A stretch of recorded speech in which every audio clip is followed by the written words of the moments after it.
Hello guys, welcome back to our YouTube channel. तो आज है दूसरा रोज़ा। अब हम आगाज़ कर रहे हैं अपने रोज़े का सहरी के साथ, और सहरी में आज देसी घी जो है उसके साथ हम अपनी रोटी चोपड़ के जो है वो खा रहे हैं। अभी हम लोग सहरी करके फ़ारिग हुए और साथ ही टाइम हो गया रोज़ा इनके बंद किया, और साथ ही टाइम हो गया फ़जर की नमाज़ का। और यहाँ मैं पढ़ी थी फ़जर की नमाज़, क्योंकि रोज़े में आपको अपनी रूटीन बिल्कुल सेट रखनी चाहिए। नमाज़, रोज़ा, हर चीज़। रोज़ नमाज़ पढ़ने के बाद मैं सो गई थी, और जब सोकर उठी तो हमने कहा कि अब काफ़ी टाइम हो गया, अब तैयारी शुरू कर ली जाए। तो आज हम लोग बना रहे थे ड्रिंक में रूह अफ़ज़ा और विथ लेमन। तो आपको पता है इसका फ्लेवर बहुत ही ज़बरदस्त होता है, बहुत मज़ा आता है। और रूह अफ़ज़ा और जाम शीरी तो मुझे लगता है कि हर घर में लाज़मी ही बनते हैं। और आप लोग बताइएगा, रोज़ आपका दिल एक-एक ड्रिंक करने को नहीं करता, और आपका दिल करता है रोज़ आप मुख्तलिफ़ ड्रिंक्स पिएँ। वैसे इतनी ज़्यादा गर्मी तो नहीं है, मौसम तो बहुत ही प्यारा है, लेकिन फिर भी दिल करता है कि आप अपनी प्यास बुझाने के लिए कुछ एनर्जेटिक सा, कुछ रिफ़्रेशमेंट पी लें। और उसके बाद जो है टाइम हो गया था ज़ोहर की नमाज़ का, और यहाँ मैं पढ़ी थी ज़ोहर की नमाज़, क्योंकि ज़ोहर की नमाज़ के बाद जो है ना, वो आपको दीगर काम भी करने होते हैं। तो ज़ोहर की नमाज़ पढ़ने के बाद जो है यहाँ पर कुछ वज़ाइफ़ वग़ैरह होते हैं, वो भी सारे पढ़ने होते हैं। तो आप वज़ाइफ़ वग़ैरह भी पढ़ लें, तो वो भी आपके लिए बेहतर होता है, क्योंकि मेरे पास एक बुक है जिसमें इस तरह से हर रोज़ा, हर नमाज़ के बाद आपने क्या पढ़ना होता है, तो उसके बारे में। उसके बाद बन रहा था सालन, और सालन में आज जो है ना भुने हुए आलू अंडे का सालन मेरी सिस्टर जो है वो बना रही थी, क्योंकि ये सालन शाम को इतना काम आए ना आए, अगले दिन नेक्स्ट जो है वो सहरी में काफ़ी काम आ जाता है। तो क्योंकि सहरी में आपका दिल करता है कुछ आप ऐसे खा लें जिससे आपको मतलब भूख उस टाइम लग नहीं रही होती, लेकिन अगर कोई आपकी मज़े की चीज़ हो जिसका फ्लेवर बहुत ही कोई ज़बरदस्त हो, तो आपका दिल करता है कि आप जो हो वो लाज़मी जो है वो उस तरह वाला खाएँ पिएँ, ताकि आप जो हैं वो फ्रेश हों। तो इसलिए जो है ना वो कहती कि मैं ऐसा करती हूँ कि टाइम है, शाम को जिसने रोटी खानी वो भी खा लेगा, और अगले दिन सहरी में भी काम आ जाएगा।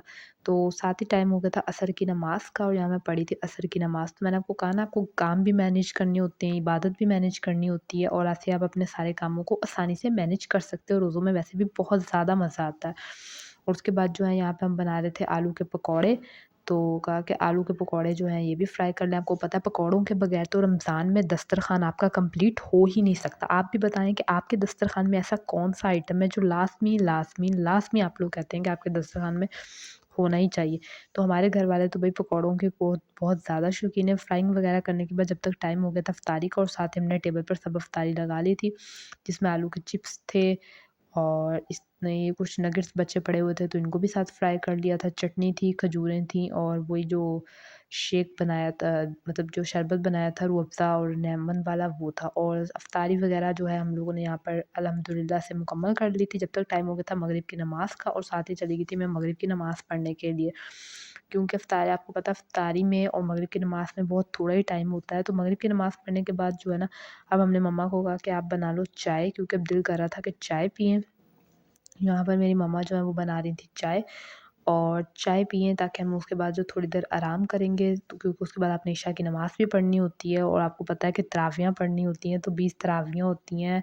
इशा की नमाज़ की 17 रकातें होती हैं, तो आप काफ़ी ज़्यादा जो है वो थक भी जाते हैं। तो और कोशिश होती है कि रात को जल्दी सो जाएँ, ताकि सुबह, क्योंकि आपको अर्ली उठना होता है, तो अगर आप जल्दी सोएँगे तो सुबह जल्दी उठेंगे, और अगर सुबह जल्दी उठेंगे तो फिर आप ज़रा खुद को फ्रेश महसूस करेंगे। तो चाय पीते हैं, और चाय पीने के साथ ही जो है ना, मैं यहाँ पर ही अपना व्लॉग आज करती हूँ ख़त्म। तो I hope you like it my video. तो वीडियो को कर ले लाइक, और चैनल को लाज़मी, लाज़मी, लाज़मी सब्सक्राइब कर लिया करें, और कमेंट में भी बताया करें कि नेक्स्ट व्लॉग में आप लोगों के लिए क्या करें। इंशाल्लाह रोज़ों में पूरी कोशिश होगी कि आपके साथ डेली रूटीन शेयर करें। वैसे रोज़ों की रूटीन होती तो सेम है, लेकिन फिर भी कोशिश करूँगी डेली रूटीन शेयर करें। अब आपसे मुलाकात होगी नेक्स्ट रोज़े में, तब तक के लिए अल्लाह हाफ़िज़, बाय बाय।